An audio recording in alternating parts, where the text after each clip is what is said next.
Ассалаумағалейкум, құрметті мұсылман қауым.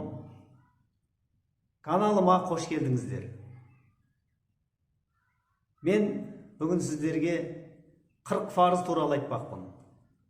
Жалпы фарыз дегеніміз не? Құраннан келген, Алла тағаланың әмірімен келген, бізге міндет етіп бұйырған амалдар. Оны әрбір мұсылман білуі тиіс, және де сол 40 фарызды орындауы тиіс. Ол бізге міндеттеліп жүктелген нәрсе екен. Пайғамбарымыз, оған Алланың салауаты мен сәлем болсын, бір хадисінде айтады: егер үмметім екі жолды ұстанатын болса, еш уақытта адаспайды дейді. Ол біріншісі Құран, екіншісі менің сүннетім деген екен. Құрметті бауырлар, біз Құрандағы Алланың бұйырған амалдарын орындап, ал сүннетті тәрк етуімізге болмайды екен. Екеуінде теңдей ұстап, тура жолда жүруімізге керек екен. Осы қазіргі тақырыбындағы 40 парызды рет-ретімен дізіп сіздерге айтып беретін боламын. Алдымен әдеттегідей осы каналға тіркеліңіздер, лайк басыңыздар және қоңыраушаны басып қойыңыздар. Алла сіздерден разы болсын. Ендеше біз бастайық. 40 фарыз негізі иманның шарттарынан басталады. Рет-ретімен айтатын болсақ, ең бірінші негізгісі Аллаға иман келтіру, Алланың бұйырғандарына мойынсыну. Екіншісі періштелеріне иман келтіру. Періштелердің санын бір Алланың өзі ғана біледі. Үшінші, кітаптарына иман келтіру. Алланың негізгі 4 кітабы бар: Забур, Таурат, Инжил және қасиетті Құран. Басқа да пайғамбарларға сухуф деңгейінде парақшалар түскен. Содан кейінгісі пайғамбарларға иман келтіру. Пайғамбарларда оның негізгі санын, нақты санын бір Алланың өзі біледі. Ақырғы біздің пайғамбарымыз Мұхаммед, оған Алланың салауаты мен сәлемі болсын. Ақырет күніне иман келтіру, ол жәннат, тозақ және ақыреттегі өлгеннен кейінгі болатын барлық жағдайларды, есеп күн, сират көпірін деген сияқты барлық нәрселерге иман келтіру, яғни сену. Содан кейінгісі тағдырға иман келтіру, жамандық пен жақсылықтың бір Алладан келетініне кәміл иман келтіру және сену. Содан кейінгісі өлгеннен кейін қайта тірілуге сену. Содан кейін ислам шарттарына өтеміз. Ислам шарттарды негізі 5. Ең біріншісі калима шахадат айту, яғни Алладан басқа тәңір жоқ, Мұхаммед оның елшісі деген сөзді жүрекпен бекітіп, тілмен айтып жүрекпен бекіту.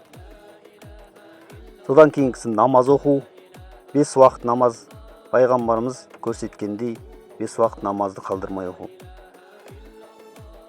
Содан кейінгісі ораза, яғни жылына бір келетін Рамазан айындағы 30 күн ораза ұстау. Әр мұсылманға фарыз, яғни міндетті. Содан кейін бақуатты бай мұсылмандар жылына бір рет зекетін беру, нисап мөлшеріне жетіп зекетін беру. Содан кейін қажылыққа бару, бұл да бай бақуатты мұсылмандарға фарыз болды. Дәреттің фарызы 4. Бетін жуу, шынтағымен қоса қолды қосып жуу. Бастың 4-тен 1 бөлігіне мәсіх тарту, яғни сипау. Тобықтарымен қоса аяғын жуу. Ғұсылдың фарызы 3. Ауызды шаю, мұрынды шайып, мұрынға су алу және барлық денені толық жуу. Таяммумның фарызы 4. Ниет ету, қолды таза топырақ жынысына 2 рет ұрып, бетке мәсіх тарту, сипау. 2 қолға білегіне дейін мәсіх тартып сипау. Намаздың шарттарына келеміз. Негізі намаздың шарттары 12. Сыртында алтау, ішінде алтау деп айтылады. Сыртындағысы хадистен тазару, яғни дәретті болу. Содан кейінгісі нәжістен тазару, дене, киім, намаз оқитын жердің таза болуы. Әурет жердің жабық болуы. Қыбылаға қарау, яғни қыбыланы табу. Уақыт, намаздың уақытын кіргеннен кейін оқу. Содан кейінгісі ниет ету. Қандай намаз оқиын деп жатсыз, соған ниет қыласыз. Келесі алтауы намаздың шарттары, оған рукундері деп айтылады. Ифтитах такбірі, содан кейін қиям, яғни тік тұру. Қырағат, Құраннан сүре оқу. Рукухқа бару, рукух, және сәжде жасау. Соңғы отырыс. Енді әмрул мағруф деген, яғни жамандықтан тиіп, жақсылыққа шақыру. Жамандықтан қайтару, жақсылыққа шақыру. Содан кейінгісі әйелдерге арналған кеңес.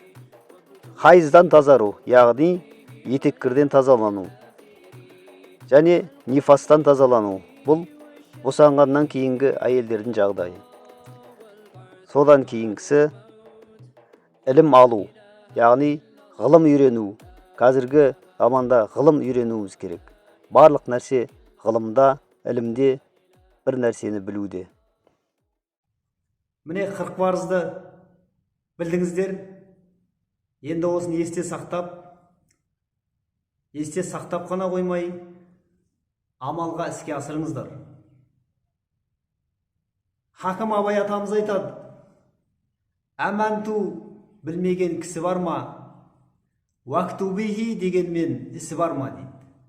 Бұл жерде Абай атамыз айтады, егер сол амалдарды, яғни иманды шарттарын, исламның шарттарын, жалпы 40 парызды білгендер көп, бірақ оны амалға асып, іске асырғандар жоқтың қасы деп жатыр. Құрметті мұсылман қауым, құрметті бауырлар, Алла тағаланың бұйрықтарын іске асыруды Алла бәрімізге нәсіп етсін. Келесі видеоларда сіздермен жүздескенше, ассаламу алейкум ва рахматуллахи ва баракату.